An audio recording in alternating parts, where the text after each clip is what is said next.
गरीब साध साध सब नेक हैं, आप अपनी ठोरे। जो सतलोक ले जावेंगे वो साधु कोई और।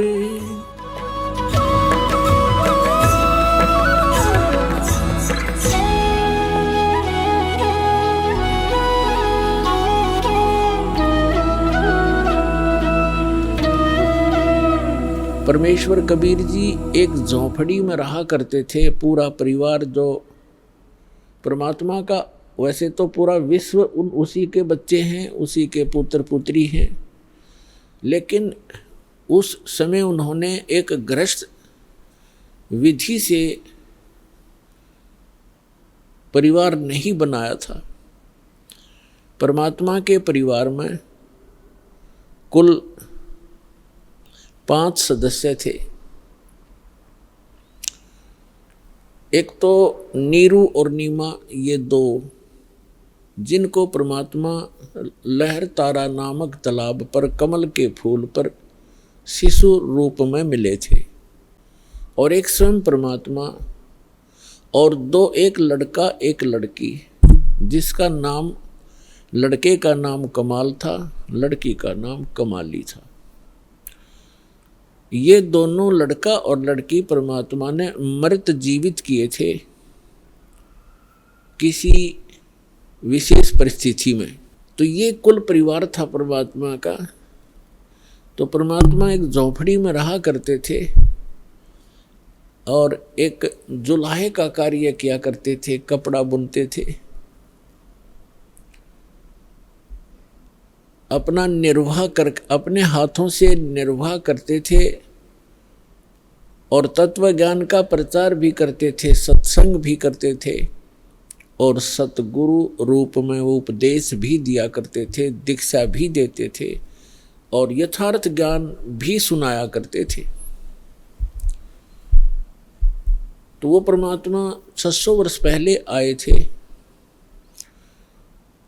और वो परमेश्वर की महिमा उन्होंने स्वयं ही अपनी महिमा आप ही बताई है कि चारों युग में मैं आया हूँ। प्रत्येक युग में, सतयुग में सत सुकृत कै टेरा, त्रेता नाम मुनींदर मेरा, द्वापर में करुणा में कहाया, कलयुग नाम कबीर दराया। परमात्मा कहते हैं चारों युग में मैं आया और जो परमात्मा लीला किया ही करते हैं, अच्छी आत्माओं को मिलते हैं, उनको तत्व ज्ञान से परिचित कराते हैं, फिर अपने सतलोक में ले जाते हैं, वहाँ से फिर वापस छोड़ते हैं अपना साक्षी बना करके। कैसा है भगवान, कहाँ रहता है परमात्मा, कैसे मिलता है वो भगवान। तो ये सब अपनी प्यारी आत्माओं को बताते हैं परमेश्वर और उनको अपने से परिचित कराकर संसार में पुनः छोड़ देते हैं। फिर वो महापुरुष उस परमात्मा की आँखों देखी महिमा सुनाया करते हैं। उनमें से कौन कौन है जिनको दास जानता है, मुझ दास के नॉलेज में कलयुग के अंदर हैं। आदरणीय द्रवदास साहिब जी, आदरणीय मलुकदास साहिब जी, आदरणीय नानक साहिब जी, आदरणीय दादू साहिब जी, आदरणीय गरीबदास साहिब जी गांव छुरानी जिला झज्जर वाले, आदरणीय घीसा दास साहिब जी गांव खेखड़ा जिला मेरठ उत्तर प्रदेश वाले, आदरणीय स्वामी रामानंद जी काशी वाले। इन महापुरुषों को परमात्मा मिले और इन महापुरुषों ने परमेश्वर की महिमा आँखों देखी, बताई, अपनी अमृतवाणी में लिपिबद्ध करवाई। आज वो एफिडेविट हैं उस परम पिता की महिमा जो उन्होंने आँखों देखी थी। तो पुण्यात्माओं, परमेश्वर ने कहा है चारों युग में संत पुकारे, कूक कहा हम हेल रे, हीरे माणिक मोती बरसें, ये जग चुगता डेल रे। परमात्मा बताते हैं कि चारों युग में मेरे से परिचित मेरे संतों ने मेरे द्वारा बताई गई यथार्थ भक्ति विधि का डंडोरा पीटा, मुनादी करी, अनाउंसमेंट की खूब जोर जोर से,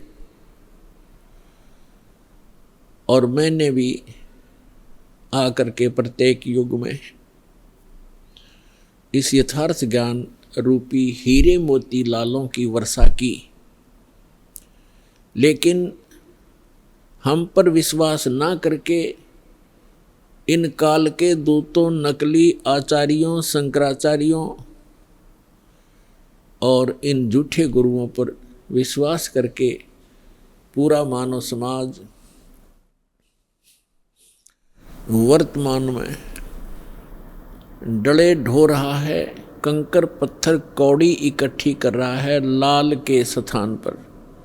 अर्थात यथार्थ ज्ञान और यथार्थ भक्ति विधि ये तो है हीरे मोती और लाल यानी बहुमूल्य, ये हैं वास्तव लाभ देने वाले। और जो गीता अध्याय नंबर 16 के श्लोक 23 में कहा है कि शास्त्र विधि को त्याग कर जो मनमाना आचरण करते हैं, मनमानी पूजाएं करते हैं जो शास्त्रों में सदग्रंथों में विद्यमान नहीं है, तो उनको न तो कोई सुख होता है, न उनको कोई सिद्धि प्राप्त होती है और न ही उनकी गति होती है, अर्थात व्यर्थ, यूजलेस।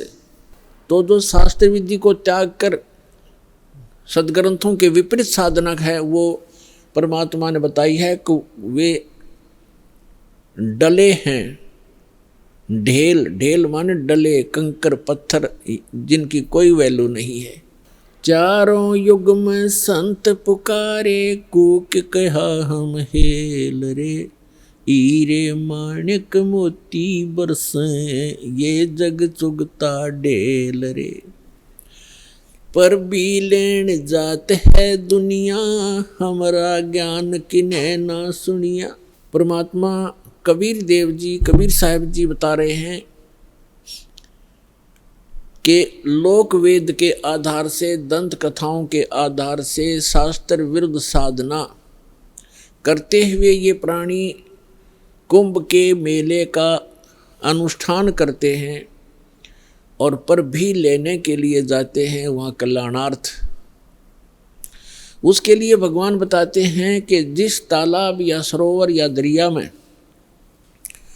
आप स्नान करने जाते हो कोई पर भी निर्धारित करके, आपसे पहले वहाँ उस तालाब में, सरोवर में, उस दरिया में मेंढक, मछली और बहुत से कीड़े मकोड़े पहले से ही विद्यमान होते हैं, जीव जंतु, और वो तो सदा ही उसके अंदर नहाते हैं, क्या उनका कल्याण हो जाएगा?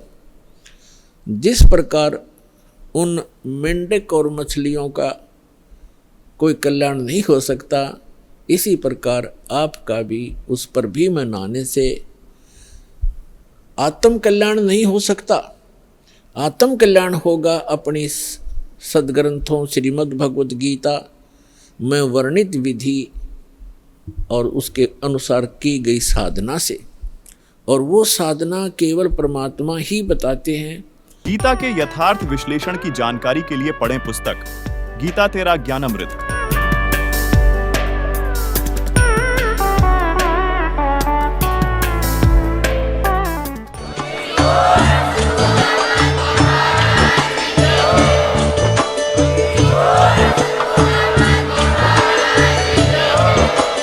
आप सुन रहे थे जगत गुरु तत्वदर्शी संत रामपाल जी महाराज जी के मंगल प्रवचन। अधिक जानकारी के लिए विजिट कीजिए हमारी वेबसाइट www.jagatgururampalji.org। संत रामपाल जी महाराज जी के शुभ आशीर्वाद से पूरे विश्व भर में 500 से भी ज्यादा नाम दीक्षा केंद्र हैं, जिन पर संत रामपाल जी महाराज जी द्वारा ऑनलाइन निशुल्क नाम दीक्षा दी जा रही है। अपने नजदीकी नाम दीक्षा केंद्र का पता करने के लिए संपर्क करें 8222880541।